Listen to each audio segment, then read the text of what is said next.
So hello everyone, आज के by weekly contest का हम प्रॉब्लम थर्ड देखेंगे।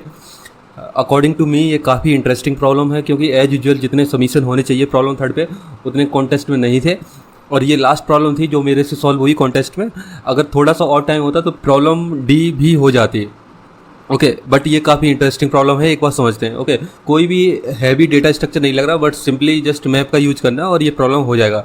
बट ऑब्जर्वेशन काफ़ी तगड़ी है इसमें। ओके, तो एक बार देखते हैं क्या है प्रॉब्लम स्टेटमेंट। ओके, तो बेसिकली यही वाला एग्जांपल लेते हैं जो टेस्ट केस 2 में दिया है। ओके, तो हमारे पास एरे हमें गिवन है कुछ इस तरह से। अब हमें बताना है कि हम कितने सेकंड बाद इस पूरे एरे को इक्वल कर देंगे। ओके, ऑपरेशन क्या परफॉर्म होगा, किसी भी एक पर्टिकुलर सेकंड में कोई भी एलिमेंट, ओके लेट्स से ये वाला एलिमेंट या तो ये एज इट इज रहेगा, मीन्स 1 रहेगा। ओके, 3 केस होंगे, या तो फिर ये 2 में कन्वर्ट हो जाएगा जो इसका लेफ्ट हैंड वाला एलिमेंट है उसमें। ओके, या तो फिर ये राइट हैंड वाले एलिमेंट में कन्वर्ट हो जाएगा 3 में। ओके, तो एक एलिमेंट के पास 3 केस हैं, और जब 1 सेकंड कंप्लीट होगा ना तो सारे के सारे एलिमेंट जिस एलिमेंट में चेंज होना चाहेंगे तो हो जाएंगे, बशर्ते ये कंडीशन फॉलो करे, या तो वो एज इट इज रहे, या तो फिर लेफ्ट में चेंज हो, या फिर राइट वाले एलिमेंट में चेंज हो। ओके, अब देखो करेंगे कैसे इस प्रॉब्लम को, वो थोड़ा सा इंटरेस्टिंग है। ओके, ये था प्रॉब्लम स्टेटमेंट। तो हमें मिनिमम नंबर ऑफ सेकंड्स बताने जिसमें ये पूरा एरे इक्वल हो जाएगा। अब इस केस में अगर हम सपोज ये इस एरे को 3 के इक्वल बनाएं, ओके हम मान के चल रहे कि 3 के इक्वल बना रहे, तब कितना सेकंड लगेगा, और एक बार 2 के बराबर बनाएंगे तब कितना टाइम लगेगा, दोनों में चेक कर लेंगे और फिर कंपेरिजन करेंगे। ओके, तो 3 में अगर कन्वर्ट करना चाहें तो हम इन दोनों एलिमेंट में कोई भी चेंज नहीं करेंगे।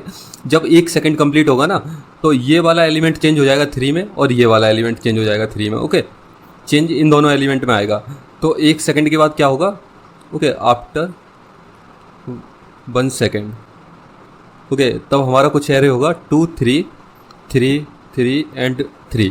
ओके, अभी एरे हमारा इक्वल नहीं हुआ। अब 1 सेकंड और इसी सेम ऑपरेशन को परफॉर्म करेंगे। इन चारों एलिमेंट में कोई चेंज नहीं करेंगे, इस वाले एलिमेंट को चेंज करेंगे 3 में। ओके, तो आफ्टर 2 सेकंड क्या हो जाएगा, ये हो जाएगा 3 3 3 3 3। तो 2 सेकंड के बाद हमारा एरे एक ऐसे एरे में कन्वर्ट हो गया जिसमें सारे एलिमेंट इक्वल हैं, तो हमारा आंसर हो जाएगा 2 इस केस में।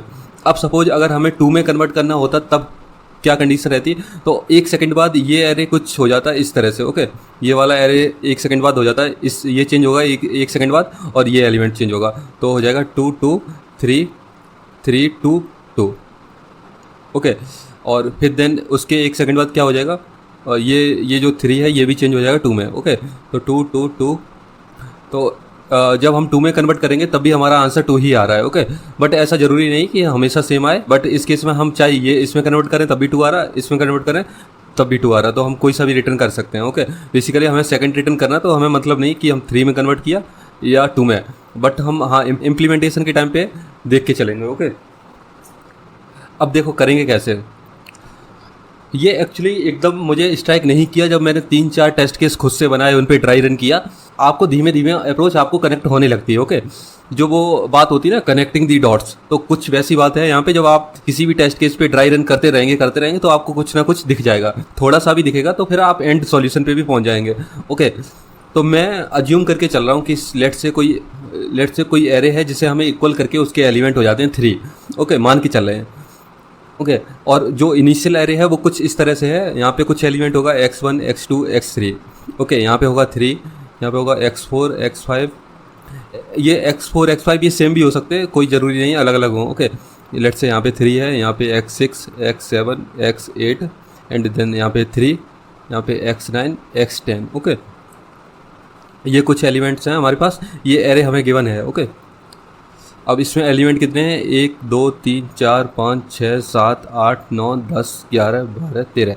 ओके, टोटल 13 एलिमेंट्स है। अब आप बताओ, जब 1 सेकंड होगा ये जो 3 है वो इन तीनों एलिमेंट को 3 में कन्वर्ट कर देगा, ये जो 3 है इन तीनों एलिमेंट को 3 में कन्वर्ट कर देगा, ये जो 3 है इन तीनों एलिमेंट को 3 में कन्वर्ट कर देगा। ओके, ऐसे ही नेक्स्ट स्टेप में क्या होगा, ये यहाँ x7 तक पहुँच जाएगा, यहाँ x10 तक चला जाएगा। ओके, ये वाला 3 भी इधर x7 तक आ जाता, बट ऑलरेडी कोई ना कोई कन्वर्ट कर ही देगा इससे, तो ज़रूरी नहीं इसके थ्रू ही 3 में कन्वर्ट हो। ओके, और ये यहाँ पे x4 पे पहुँच जाएगा। बेसिकली यहाँ पे तो कुछ बचा नहीं, सारे एलिमेंट कन्वर्ट हो गए और ये x2 को कन्वर्ट कर देगा 3 में। ओके, तो हमें टोटल नंबर ऑफ ऑपरेशन जो इसमें लगेंगे वो 3 लगेंगे। ओके, क्योंकि 2 सेकंड बाद ये कन्वर्ट होगा, फिर 3rd सेकंड बाद ये कन्वर्ट होगा। और ये मान के चलिए ये एरे जो है वो सर्कुलर एरे है।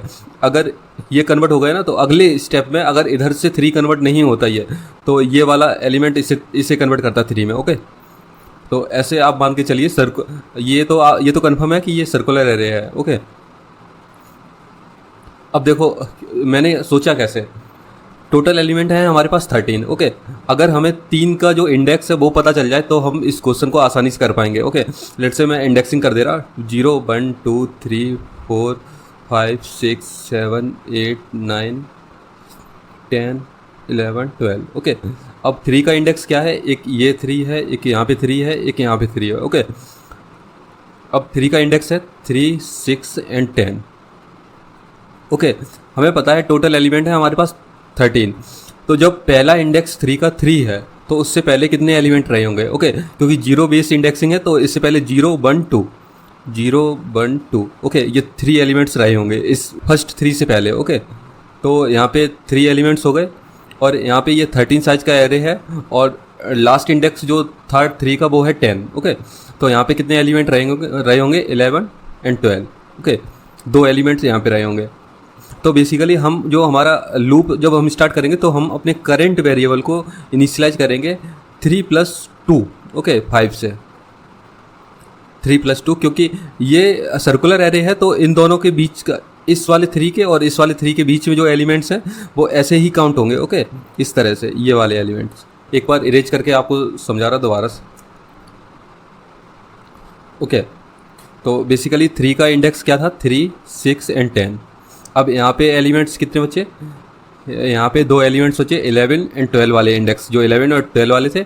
और यहाँ पे 3 एलिमेंट्स होते 0 1 एंड 2 वाले। ओके, तो इस 3 के बीच में और इस 3 के बीच में कितने एलिमेंट्स हैं, ये 3 और ये 2। ओके, तो ये 5 एलिमेंट ही तो हैं इन दोनों के बीच में, या तो फिर यहाँ से निकालेंगे। ओके, यहाँ से तो सपोज कोई मैक्सिमम नंबर होगा उसे अभी कंसीडर नहीं करेंगे, वो आगे जब हम लूप में आगे बढ़ेंगे तो ऑटोमेटिक कंसीडर हो जाएगा।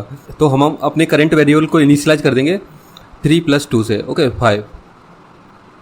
अब देखेंगे हम इन दोनों 3 के बीच में कितने एलिमेंट्स हैं, तो यहाँ पे क्या होगा 4 एंड 5, ये 2 एलिमेंट्स निकल के आएंगे। इन दोनों के बीच में कितने आएंगे 7 8 एंड 9। ओके, ये 3 एलिमेंट्स निकल के आएंगे।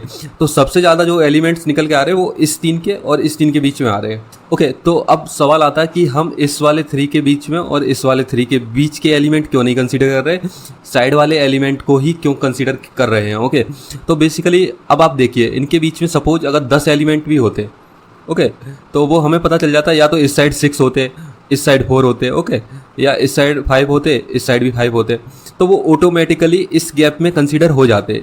इन दोनों गैप में अगर मैक्सिमम होता तो हम उसे अपडेट कर देते अपने करंट को। ओके, अगर मैक्सिमम नहीं मिला, अगर मैक्सिमम हमें इधर से नहीं मिला तो हमारा मैक्सिमम यही है, इधर के शुरू के 3 एलिमेंट और लास्ट के 2 एलिमेंट्स। ओके, क्योंकि ये सर्कुलर एरे है तो इसलिए ये 5 एलिमेंट हो जाएंगे।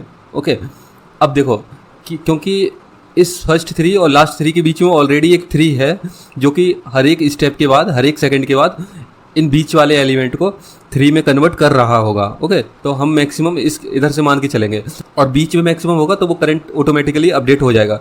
ओके, अब जब हमें पता चला कि अगर 3 से आंसर आया 5, फिर हम चेक करेंगे 2 से। ओके, जो भी एलिमेंट है सारे के लिए चेक करेंगे। अब सपोज 2 से आया 4, ओके, और 4 ही हमारा मिनिमम है तो हम ये 4 रिटर्न करेंगे, 5 को रिटर्न नहीं करेंगे क्योंकि मिनिमम आंसर चाहिए। बट हम करंट को मैक्सिमम, करंट के लिए हम मैक्सिमम चेक करेंगे क्योंकि हमें पता है कि अगर हम 3 को कन्वर्ट करेंगे तो 3 को कन्वर्ट होने के लिए कितना मैक्सिमम पॉसिबल टाइम लगेगा, हम मैक्सिमम कंसीडर करके चलेंगे। ओके, और ऐसे करके हम सारे एलिमेंट का चेक करेंगे तो सारे एलिमेंट्स का जो सबसे मिनिमम टाइम आएगा, सारे एलिमेंट का चेक करके किसी पर्टिकुलर एलिमेंट का जो मिनिमम आएगा उसे हम रिटर्न करेंगे। ओके, तो अब ये करेंगे कैसे, तो बेसिकली हम मैप में हर एक वैल्यू का इंडेक्स स्टोर कर लेंगे। मैप बनाएंगे int comma vector of int का। ओके, वेक्टर ऑफ इंट का ये हम मैप बनाएंगे और इसमें हमारी वैल्यू होगी और इधर उनका इंडेक्स होगा। अब हम एक बार कोड समझते हैं तो आपको और अच्छे से क्लियर हो जाएगा। ओके, तो आप देखिए यहाँ पे मैंने मैप को डिक्लेयर किया है, देन मैप में हर एक वैल्यू के करस्पॉन्डेड उसका इंडेक्स स्टोर किया है। ओके, ये जैसे अगर 3 मल्टीपल टाइम है तो सारे इंडेक्स उसके स्टोर हो जाएंगे, ओके, क्योंकि हमने मैप डिक्लेयर किया int comma vector of int का।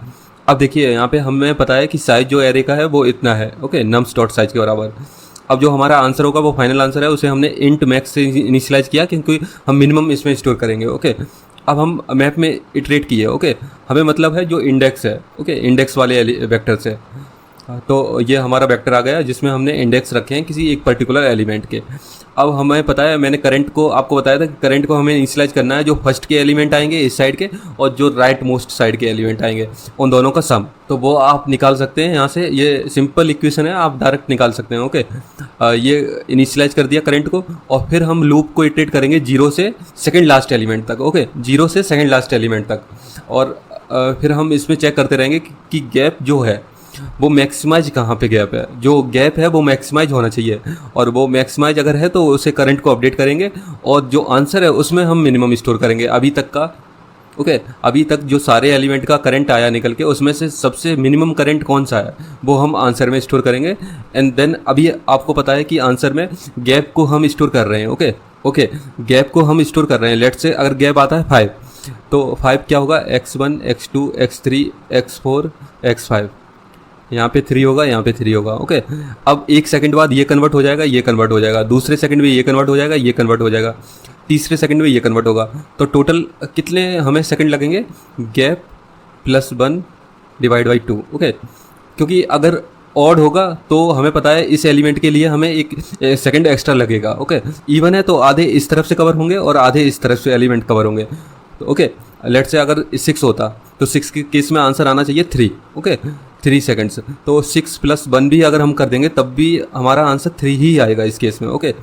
तब तो हमें उसकी सील वैल्यू चाहिए, ओके। तो उसी के लिए मैं +1 डिवाइड बाई 2 कर रहा हूँ और बस, ओके। तो बस इतना सा कोड बकाया है, तो हम आंसर में +1 कर रहे हैं डिवाइड बाई 2। तो बेसिकली ये ऑड इवन दोनों किस को हैंडल कर लेगा, ओके। तो ये था सॉल्यूशन गाइज इस प्रॉब्लम का। काफ़ी इंटरेस्टिंग प्रॉब्लम है। अगर आप देखिए कि आप गलती कहाँ पे कर रहे थे, आप क्या नहीं सोच पा रहे थे, ओके। मिलते हैं फिर गाइज नेक्स्ट वीडियो में। Thank you, okay.